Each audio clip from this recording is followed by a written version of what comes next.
Bonjour à toutes et à tous, c'est Théo de Novel Pro DGFIP et dans cette vidéo, on va parler de l'oral d'admission du concours DGFIP. Et oui, car chez Novel Pro, on vous accompagne sur les mathématiques à l'écrit et pour tous les admissibles, on vous prépare également aux oraux du concours à l'oral d'admission du concours de contrôleur DGFIP. Ce qu'on va voir aujourd'hui, c'est un petit extrait de notre stage de 7 jours dans lequel, tous les jours, vous recevez une vidéo avec des informations précises sur le concours de contrôleur DGFIP et des informations sur notre préparation. Dans ce stage de 7 jours, on voit le programme de mathématiques du QCM, le programme de mathématiques des questions-réponses courtes, je vous donne la méthode des 3 S pour réussir le concours, les exercices incontournables que vous devez connaître, on parle de l'oral du concours, on va en parler dans cette vidéo, et on vous donne un kit de survie pour réussir le concours de contrôleur DGFIP. Donc aujourd'hui, on fait un focus sur l'oral, mais si vous voulez recevoir toutes ces informations gratuitement, vous pouvez rejoindre dès maintenant notre stage avec le lien qui est dans la description de cette vidéo et dans la bio sur mes réseaux sociaux. C'est un stage de 7 jours pendant lequel tous les jours vous allez recevoir des informations précieuses sur le concours DGFIP. On est très fiers de ce stage et on espère qu'il vous aidera à réussir. Alors, l'oral d'admission du concours de contrôleur DGFIP, il dure 25 minutes. Il a un coefficient équivalent aux écrits d'admissibilité, donc il est très important.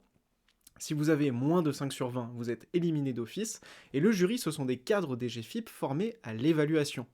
Qu'est-ce que ça veut dire ? Ça veut dire qu'en face de vous, vous avez potentiellement de futurs collègues. Donc il faut vraiment que vous soyez dans la posture de « je suis contrôleur DGFIP et je m'adresse à des collègues ».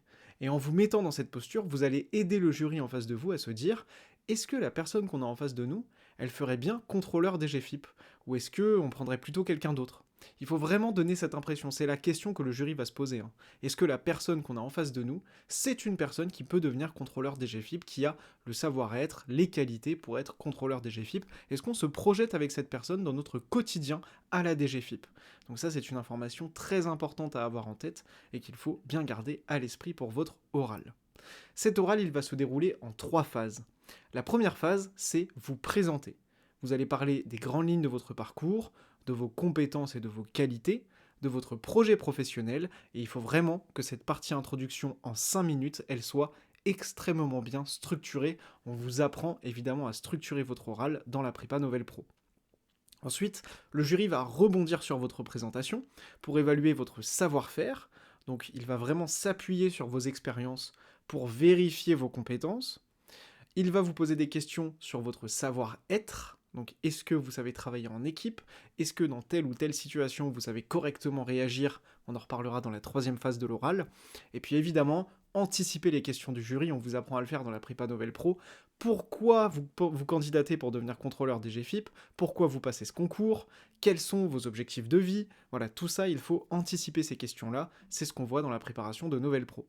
Et puis dans la 3e et dernière phase de l'oral, mise en situation, le jury va vous donner un scénario et vous demander comment vous réagiriez dans cette situation.